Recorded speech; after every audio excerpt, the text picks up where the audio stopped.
I still remember the first day Tyler walked into our small insurance office like it was yesterday. The morning fog was just lifting off the parking lot of our strip mall location, right between Murphy's Diner and the old laundromat that always smelled like fabric softener. I was already at my desk by 7, coffee steaming in my favorite mug, when our manager Janet brought him over to introduce us. He looked lost, honestly. 23 years old, fresh out of college, wearing a tie that was just a little too wide and pants that were just a little too long. His handshake was weak, his smile nervous, and when Janet asked him to tell me about his experience with our claims processing system, he just stared at her like she'd asked him to explain quantum physics. That's when I knew I'd be spending the next few weeks playing teacher instead of focusing on my own workload. But here's the thing about betrayal in the workplace. It never announces itself with warning signs. It comes disguised as gratitude, wrapped in thank you notes and delivered with coffee and donuts. Tyler seemed genuinely appreciative when I offered to show him the ropes.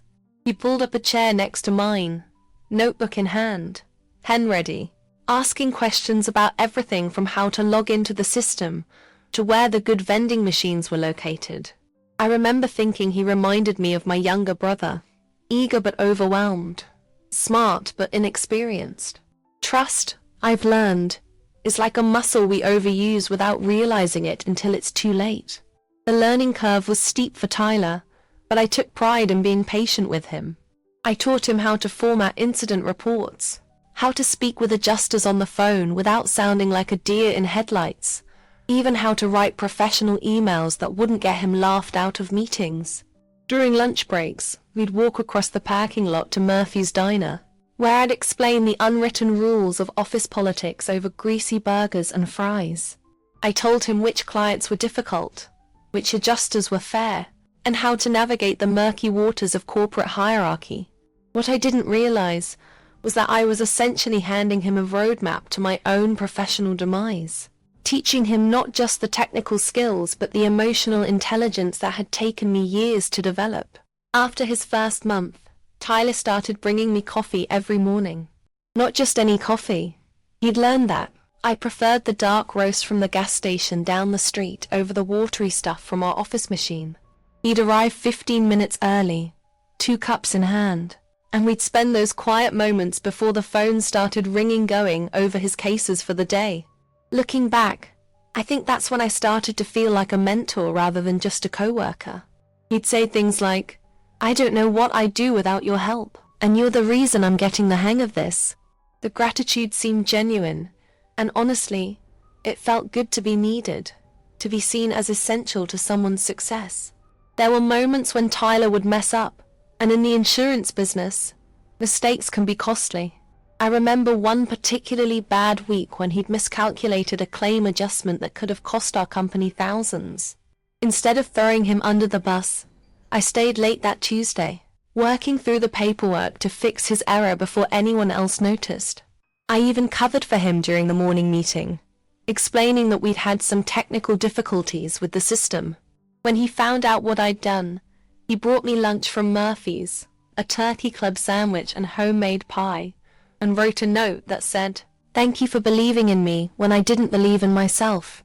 That note sat on my desk for months, a reminder of what I thought was genuine appreciation. The funny thing about trust is that it builds slowly, but can be shattered in an instant. At the time, I was proud of how quickly Tyler was learning, how he was starting to handle difficult clients with confidence, how he was developing his own style while still incorporating the techniques I taught him. I thought I was watching someone grow into their potential.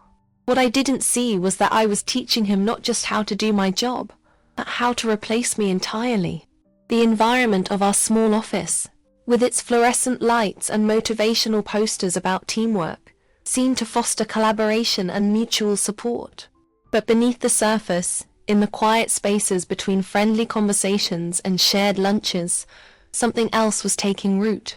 By the end of his 3rd month, Tyler had transformed from the nervous kid who couldn't send an email without triple-checking it to someone who could handle complex claims with apparent ease. He developed a rapport with our most challenging clients, learned to navigate the computer system like he'd been using it for years, and even started making suggestions for improving our processes. I was proud of him, sure, but I was also starting to feel something I couldn't quite name at the time. A subtle shift in how others perceived our working relationship. When clients called asking for help, they'd sometimes ask for Tyler or whoever, instead of asking for me specifically. When Janet needed someone to handle a particularly complex case, she'd sometimes look between Tyler and me, as if she were deciding who was better suited for the job.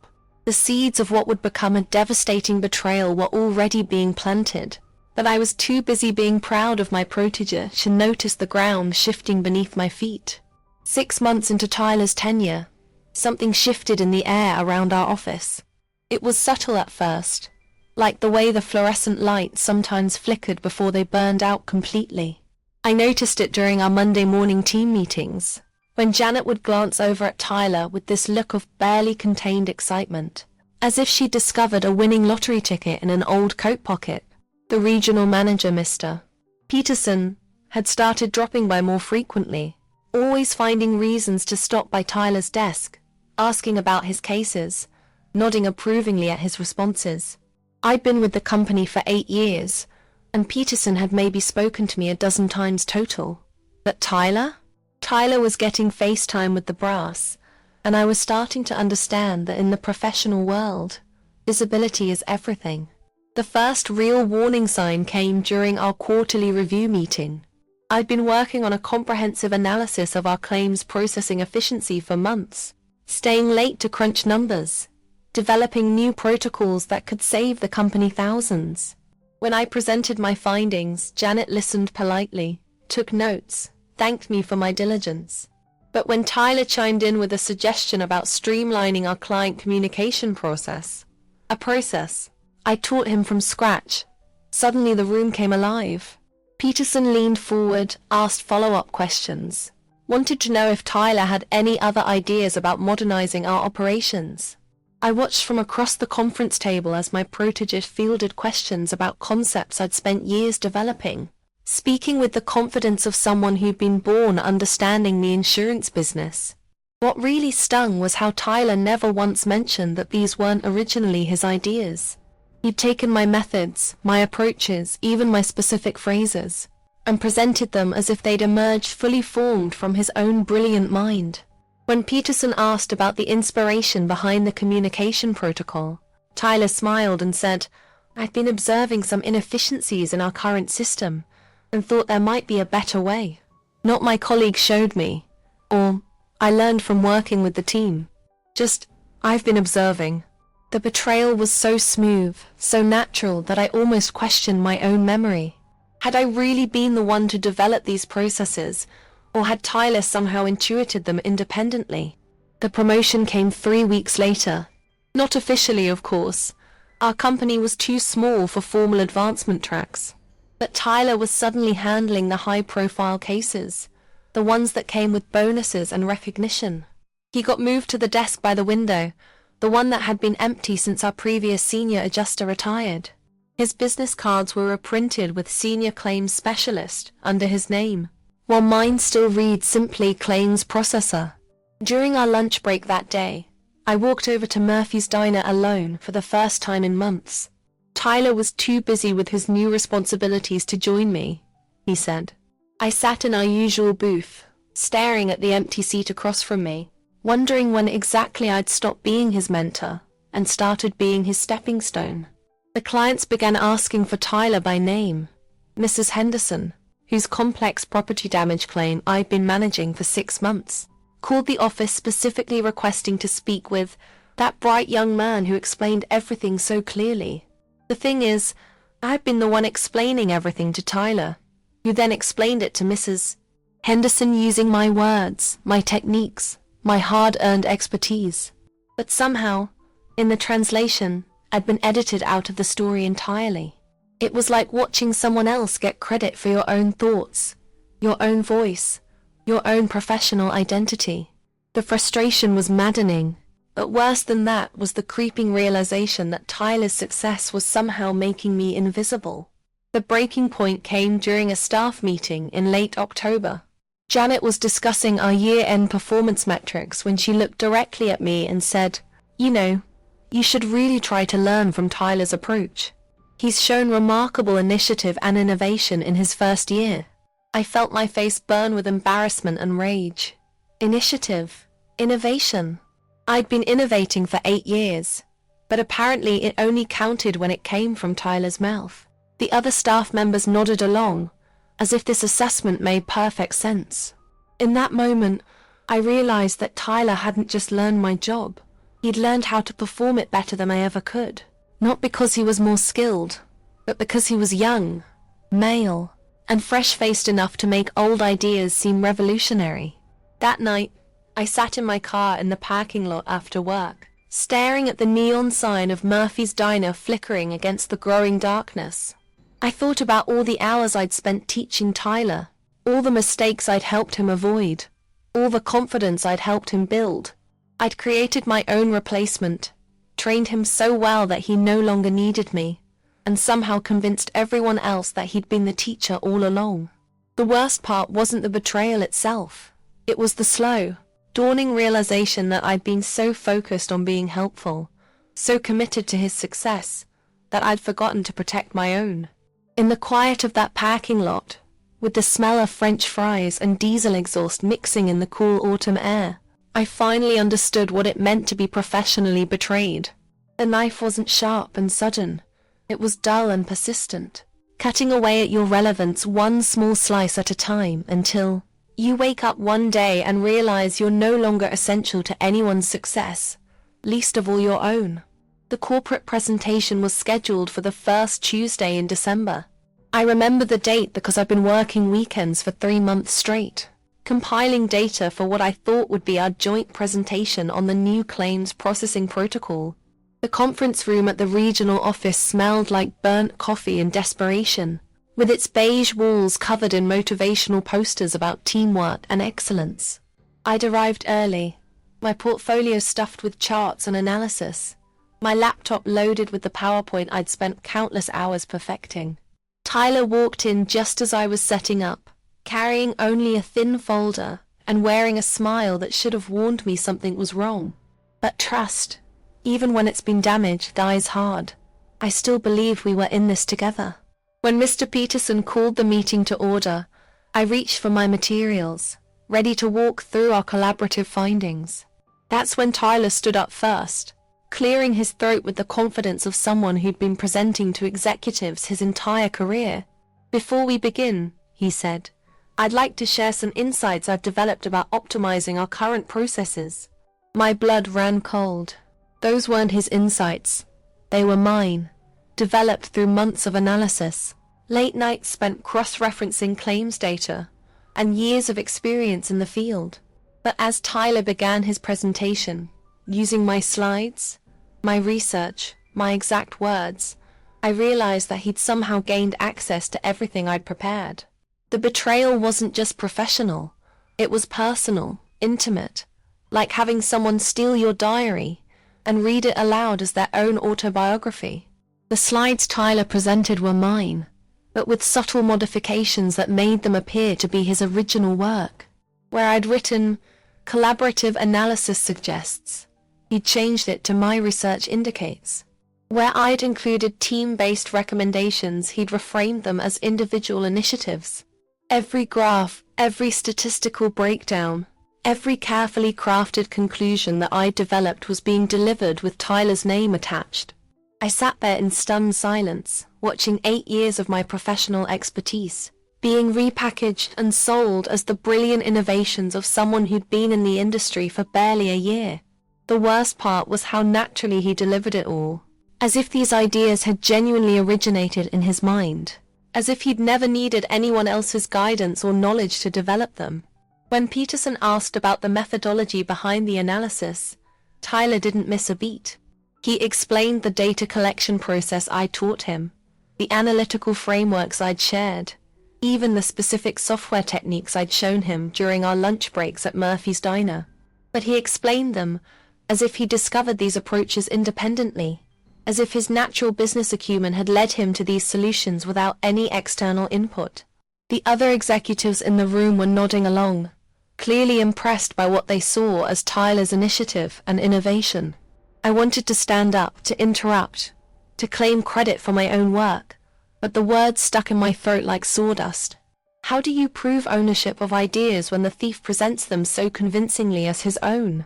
The Q&A session was pure torture.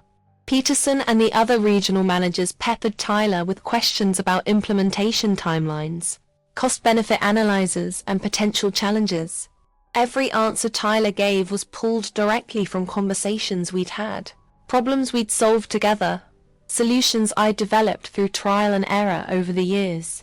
But he delivered each response with the casual authority of someone who'd never doubted his own expertise, never needed guidance, never relied on anyone else's knowledge to succeed. When someone asked about potential resistance to change, Tyler smiled and said, "In my experience, most resistance comes from people who are stuck in old ways of thinking." The irony was devastating. He was using my insights to criticize people like me, people who'd been doing this work long enough to understand its complexities. The applause at the end of Tyler's presentation felt like nails on a chalkboard. Peterson stood up to shake Tyler's hand, praising his outstanding analytical work and innovative thinking. He talked about how refreshing it was to see someone so young bringing such sophisticated insights to the industry. The other executives gathered around Tyler, asking about his background, his career goals, his availability for other projects. Meanwhile, I packed up my unused materials, my redundant portfolio, my now pointless presentation. I felt invisible, erased from my own professional narrative. Tyler had taken everything I taught him and used it to build a reputation as a rising star, while I was left sitting in the shadow of my own expertise. That evening, I drove home through the dark streets of our small town, past the gas station where Tyler used to buy my morning coffee, past the parking lot where we'd stood countless times discussing difficult cases and strategic approaches. I kept replaying the presentation in my mind, trying to understand how someone I trusted completely could betray me so thoroughly. It wasn't just about the stolen credit or the professional humiliation. It was about the fundamental violation of loyalty, the destruction of what I believed was genuine respect and appreciation. I'd spent months teaching Tyler not just the technical aspects of our work, but the ethics, the integrity, the importance of honoring the people who help you succeed. Instead, I'd apparently taught him how to exploit trust, how to take what he needed and discard the source.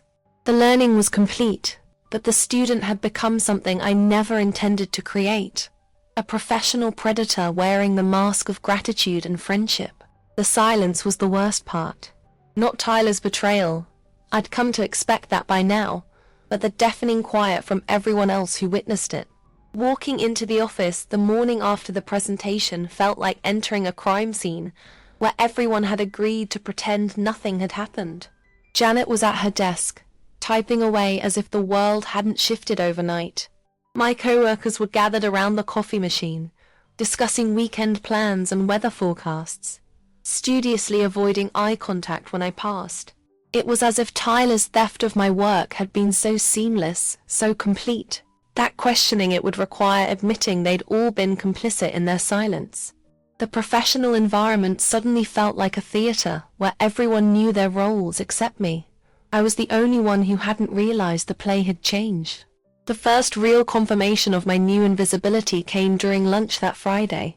I was walking past the break room when I heard Linda from accounting talking to our receptionist Sarah about the presentation. "Thank goodness we finally have someone with real vision around here," Linda was saying. Tyler's presentation was exactly what this company needed. Fresh perspective, innovative thinking.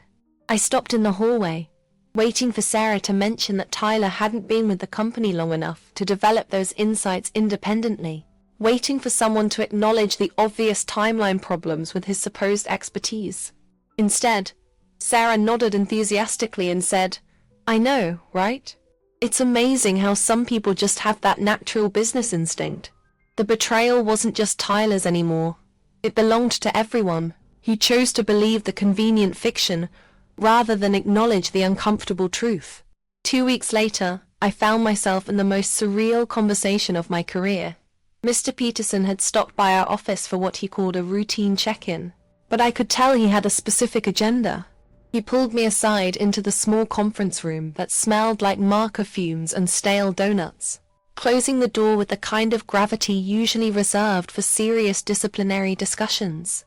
"I wanted to talk to you about Tyler's presentation," he began, and for a moment I thought he was going to acknowledge what had really happened, maybe even apologize for not recognizing my contributions. Instead, he looked at me with what I can only describe as paternal disappointment and said, "I think you could really learn something from his approach. He's shown remarkable initiative in developing those analytical frameworks." The irony was so thick I could taste it. I was being counseled to learn from my own work, presented back to me as an example of what I should aspire to become. The isolation became more pronounced as the weeks passed. Colleagues who had previously sought my advice on complex cases now directed their questions to Tyler. When difficult clients called, Janet would automatically transfer them to Tyler's line, even when I was available and had more experience with their specific situations. During team meetings, my suggestions were met with polite nods and quick subject changes, while Tyler's ideas, often variations of approaches I'd shared with him months earlier, were discussed with enthusiasm and implemented immediately. It was like watching my professional identity being slowly erased, one overlooked contribution at a time. The frustration wasn't just about the lack of recognition. It was about the growing realization that my 8 years of experience had somehow become less valuable than Tyler's 8 months of borrowed expertise. The breaking point came during our annual performance review cycle in February. I'd been with the company long enough to know the drill. Janet would review my cases, discuss my goals for the coming year, maybe give me a modest raise that barely kept pace with inflation. But this year felt different from the moment I sat down in her office. She seemed uncomfortable, shuffling through my file with the kind of nervous energy that suggested she was about to deliver bad news. "Your work has been adequate," she began, which was corporate speak for disappointing. "But I have to be honest, I'm not seeing the kind of innovation and leadership that we need going forward." She went on to explain that the company was looking for employees who could think outside the box, who could bring fresh perspectives to old problems, who could demonstrate the kind of forward-thinking approach that Tyler had shown in his presentation. The conversation that followed was one of those moments that crystallizes everything you've been feeling but haven't been able to articulate. Janet suggested that I might benefit from additional training, perhaps some professional development courses that could help me develop more strategic thinking skills. She recommended that I observe Tyler's methods more closely, maybe ask him for guidance on how to approach complex analytical projects. The woman who had hired me 8 years earlier, who had praised my dedication and expertise countless times, was now suggesting that I needed to learn basic job skills from someone I had trained from scratch. The gaslighting was so complete, so professionally executed, that I almost started to doubt my own memory of events.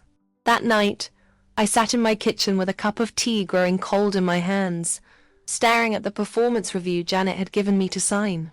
The document painted a picture of an employee who was falling behind, who lacked the vision and innovation necessary for advancement, who needed significant improvement to remain valuable to the organization.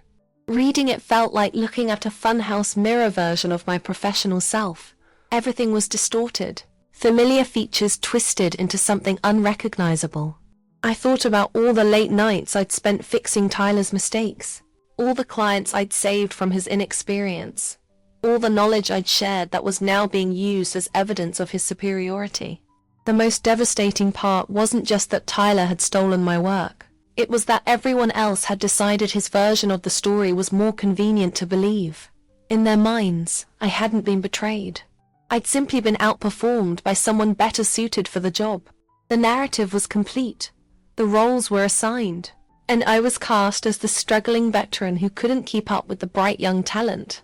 All that was left was for me to sign the document and accept my new place in this carefully constructed fiction. The call came on a Tuesday morning in late March, just as I was finishing my second cup of coffee and reviewing the Henderson claim file that had been bouncing between departments for weeks.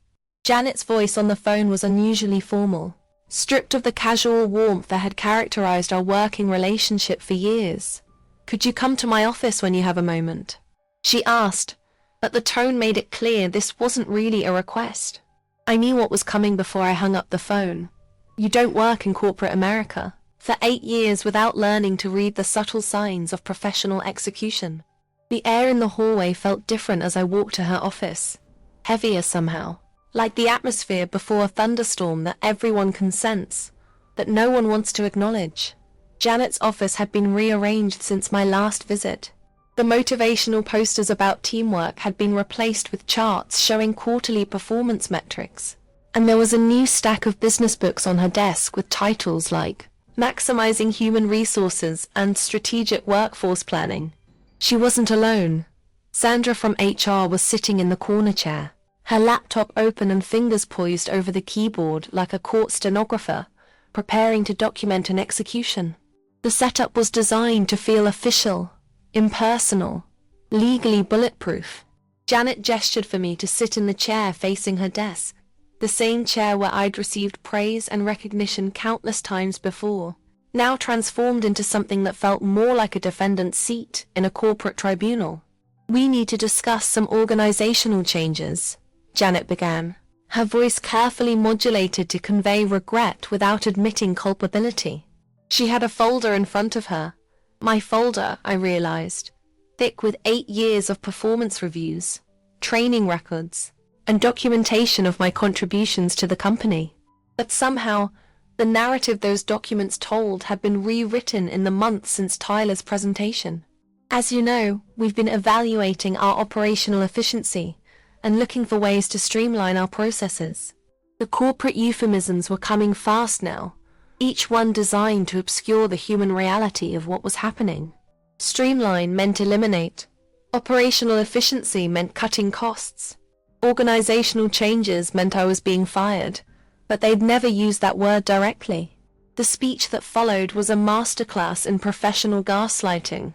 Janet explained that the company was moving in a new direction that required different skill sets and fresh perspectives. She talked about how the insurance industry was evolving rapidly, how they needed employees who could think outside traditional frameworks and bring innovative solutions to complex challenges. Every phrase was carefully chosen to suggest that my departure was inevitable, not because of any wrongdoing on my part, but because I simply wasn't equipped for the modern workplace. The implication was clear. Tyler represented the future, and I was a relic of the past, too set in my ways to adapt to the changing demands of the business. The severance package was laid out with the same clinical precision as a surgical procedure. 8 weeks of pay, continuation of health benefits for 60 days, and what they called outplacement services, essentially career counseling for people whose careers had just been terminated. Sandra from HR slid a stack of papers across the desk, each one requiring my signature to formalize my professional death. Non-disclosure agreements, non-compete clauses, and acknowledgement forms that essentially required me to agree that my termination was justified and amicable. The message was clear. Sign these documents, take the money, and disappear quietly. Don't make waves, don't cause trouble, and definitely don't challenge the narrative that had been so carefully constructed around my departure. The most insulting part came when Janet tried to frame my termination as an opportunity. "Sometimes these transitions can be blessings in disguise," she said, her voice taking on the artificially encouraging tone of a motivational speaker. "This could be exactly the push you need to explore new career paths. Maybe find something that's a better fit for your strengths." She talked about how the job market was full of opportunities for experienced professionals, how companies were always looking for people with my background and dedication. The subtext was obvious. My skills were valuable, just not here, not anymore. Not when they had Tyler to do everything I could do, but with more energy and less salary overhead. The final humiliation was the timeline. They wanted me gone by the end of the week. Not because there was any urgency to my departure, but because prolonged transitions were disruptive to team morale. Translation: They didn't want me around long enough to potentially expose the truth about Tyler's meteoric rise, or my convenient fall. Sandra explained the process for returning company property, cleaning out my desk, and transferring my active cases to other team members. Most of my work would go to Tyler, of course, along with the client relationships I'd spent years building, and the institutional knowledge I'd accumulated through nearly a decade of experience. I would train my replacement in the same way I'd trained Tyler, except this time I'd be doing it under the supervision of someone who'd learned everything he knew from me, and was now positioned as my superior in every meaningful way. That afternoon, I sat in my car in the parking lot of our strip mall office building, holding the severance paperwork and staring at Murphy's Diner across the way. The lunch rush was in full swing, and I could see familiar faces through the windows, colleagues from other businesses in the area, people who knew me as the insurance expert who'd been working in the same office for years. Tomorrow, they'd probably hear that I'd decided to pursue other opportunities, or was taking some time to explore new directions. The corporate machinery would smooth over my absence with the same efficiency it had used to erase my contributions. Tyler would probably get my parking spot, my client load, and eventually my title, all while maintaining the fiction that he'd earned these things through his own merit and hard work. The betrayal was complete, documented, and legally sanitized. All that remained was for me to cash the severance check and try to figure out who I was supposed to be now that my professional identity had been systematically dismantled and reassigned to someone else. The first week after my termination passed in a strange haze of forced routine and crushing silence. I found myself waking up at 6:30 every morning, my body still programmed for a commute that no longer existed, reaching for business clothes that now hung useless in my closet. The house felt different during the day, not just quiet, but hollow, like a theater after the last audience has gone home. I'd never realized how much of my identity was tied to those morning phone calls with clients, the familiar hum of office printers, even the burnt coffee smell that permeated our break room. Without the structure of work, time became elastic and meaningless. Hours would pass while I sat at my kitchen table, staring at my laptop screen, trying to summon the energy to update my resume, or browse job listings that all seemed to require skills I wasn't sure I still possessed. The silence from my former colleagues was deafening. 8 years of daily interactions, shared lunches, holiday parties, and mutual support had apparently evaporated the moment I cleaned out my desk. My phone, which used to buzz constantly with work-related texts and calls, now sat silent for days at a time. Linda from accounting, who used to stop by my desk every morning to chat about her weekend plans, hadn't sent so much as a thinking of you message. Sarah from reception, who'd always been quick with office gossip and friendly conversation, had seemingly forgotten I existed. The isolation wasn't just professional, it was deeply personal. A stark reminder that workplace relationships, no matter how warm they seem, are often more fragile than we want to believe. When you're no longer useful to the daily functioning of an organization, you discover how quickly you can be edited out of people's lives. The worst part wasn't the silence itself, but what it represented. These weren't just co-workers who'd moved on. These were people who'd witnessed Tyler's rise and my fall, who'd seen the impossible timeline of his supposed expertise, who knew the truth about where his knowledge had really come from. Their silence wasn't accidental. It was deliberate, a collective decision to participate in the rewriting of recent history. Every day that passed without contact was another confirmation that they'd chosen to side with the company's version of events, rather than acknowledge the uncomfortable reality of what had happened. The betrayal wasn't just Tyler's anymore. It belonged to everyone who decided that my version of the truth was inconvenient, unprofessional, or simply not worth defending.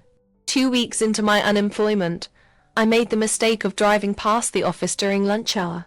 Tyler's car was parked in what used to be my spot, a small detail that shouldn't have mattered, but somehow felt like the final insult. Through the large front windows, I could see him at what had been my desk, animated and confident as he spoke on the phone with what was probably one of my former clients. He was wearing a new suit, expensive looking, the kind that suggested his recent promotion had come with a significant salary increase.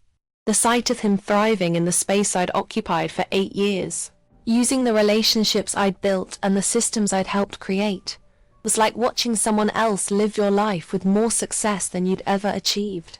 The rage came in waves, usually late at night when I couldn't sleep. I'd lie in bed replaying conversations, wondering if there had been signs I'd missed. Moments when I could have protected myself or exposed Tyler's deception before it was too late. The anger wasn't just about the professional betrayal. It was about the fundamental unfairness of a system that rewarded theft and punished integrity. I'd spent 8 years building expertise, developing relationships, contributing to the company's success, only to watch someone else receive credit for my work and ultimately take my place. Tyler hadn't just stolen my ideas. He'd stolen my future, my sense of professional worth, my belief that hard work and dedication would eventually be recognized and rewarded. The depression that followed was unlike anything I'd experienced before. It wasn't the sharp, obvious pain of a sudden loss, but a slow, grinding erosion of hope and self-worth. I'd wake up each morning with nowhere to go, no one expecting me, no problems to solve or clients to help. The skills I'd spent years developing suddenly felt worthless, outdated, irrelevant in a job market that seemed to prefer youth and superficial charm over experience and substance. Applications disappeared into digital black holes. Networking events felt like exercises in professional theater, and interviews, when they came at all, often ended with polite rejections that cited cultural fit or different direction as reasons for not moving forward. The betrayal had damaged more than my career. It had shattered my confidence in my own abilities and my place in the professional world. 3 months after my termination, I finally received a text from an unexpected source. It was from Mrs. Henderson, the client whose complex property damage claim I'd been managing before my departure. The message was simple. Heard you're no longer with the company. Wanted you to know how much I appreciated your help. You made a difficult time bearable. It was the first acknowledgement I'd received that my work had mattered, that my 8 years of experience had meant something to someone. I sat in my kitchen, staring at that text message, and for the first time since the betrayal began, I felt something other than anger or despair. It wasn't vindication exactly, and it certainly didn't undo the damage that had been done. But it was a reminder that my professional identity hadn't been entirely fictional. Somewhere out there, people remembered the value I provided, even if my former employer had chosen to forget it. That single message became a lifeline, a small beacon of hope that maybe, eventually, I could rebuild something meaningful from the wreckage of what Tyler had destroyed.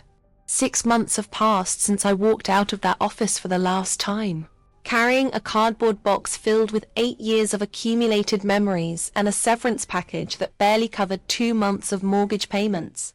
I found new work now, a smaller company, less prestigious, definitely less money, but there's something to be said for starting over with clear eyes and hard-earned wisdom. The lessons Tyler taught me weren't the ones he intended, but they're the most valuable education I've ever received.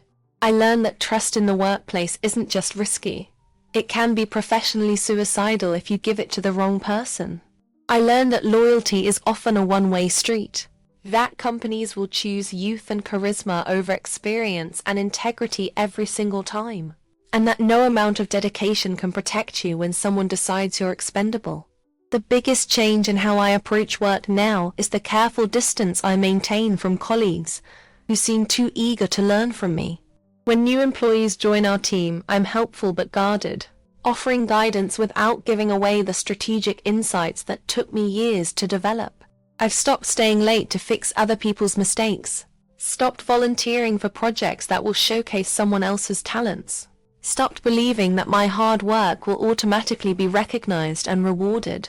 It sounds cynical, and maybe it is, but there's a difference between cynicism and wisdom. Cynicism expects the worst. Wisdom prepares for it while hoping for better. I still care about doing good work, but I've learned to care about protecting myself just as much.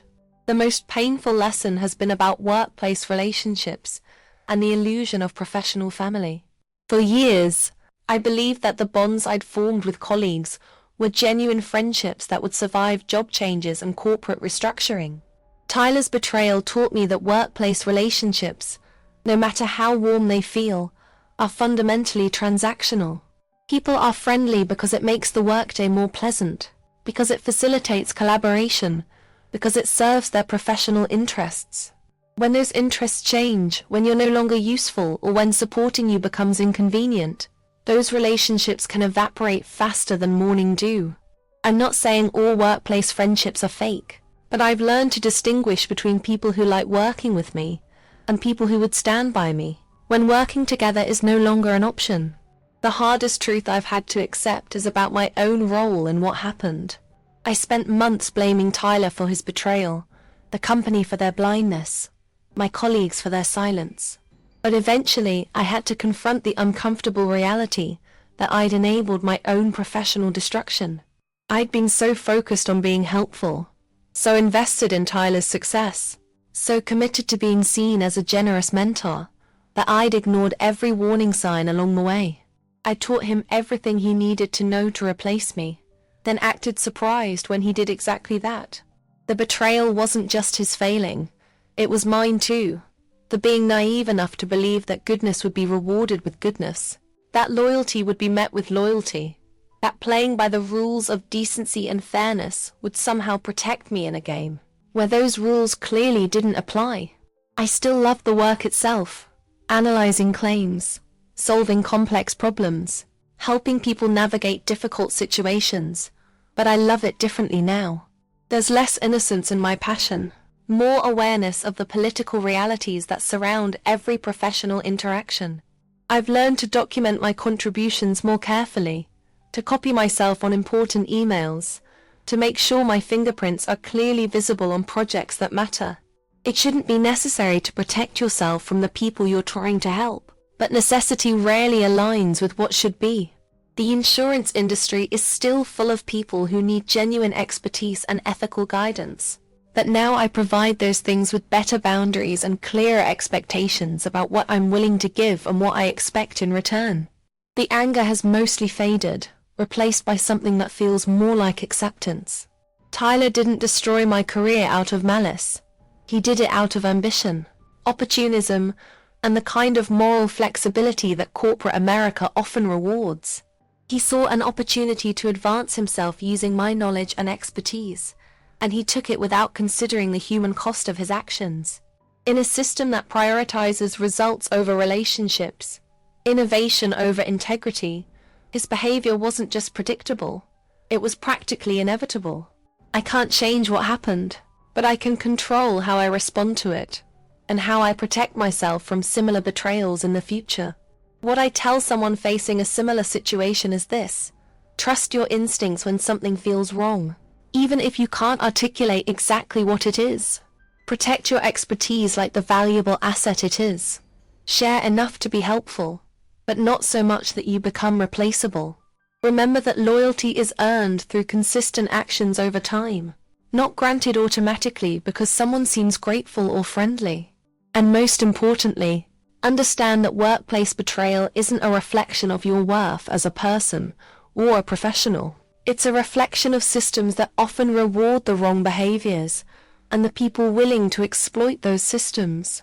You can't control whether others will betray your trust, but you can control how much trust you give, to whom you give it, and how you protect yourself when that trust is inevitably tested. The goal isn't to become cynical or closed off, but to become wise enough to distinguish between people who deserve your investment and those who are simply looking for opportunities to exploit it.